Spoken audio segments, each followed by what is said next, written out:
प्रकार के उभर कर सामने आए और इसको एक पवित्र बंधन के रूप में माना गया।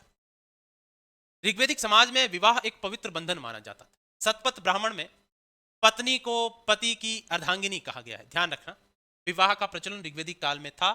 विवाह एक पवित्र बंधन है और सतपथ ब्राह्मण में कहा गया है कि अर्धांगिनी है पत्नी, आधा अंग है। किसमें कहा गया है? सतपथ ब्राह्मण में कहा गया।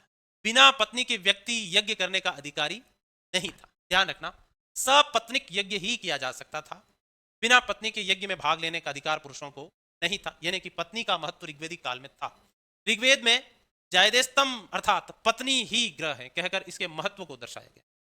ध्यान रखना, ऋग्वेद में एक शब्द काम में आया है। कौन सा? जायदेस्तम। जायदेस्तम का अर्थ है पत्नी ही ग्रह है। पत्नी क्या है? आपका घर जो है वो पत्नी से ही बनता है। अगर पत्नी नहीं है तो घर का कोई महत्व नहीं है। कहां कहा गया है? ऋग्वेद में, और इसके लिए शब्द काम आया है जायदेस्तम। परिवार में एक पत्नित्व विवाह ही सामान्यतः प्रचलित। ध्यान रखना, एक पत्नी प्रथा प्रचलित थी, बहुपत्नी प्रथा प्रचलित नहीं थी।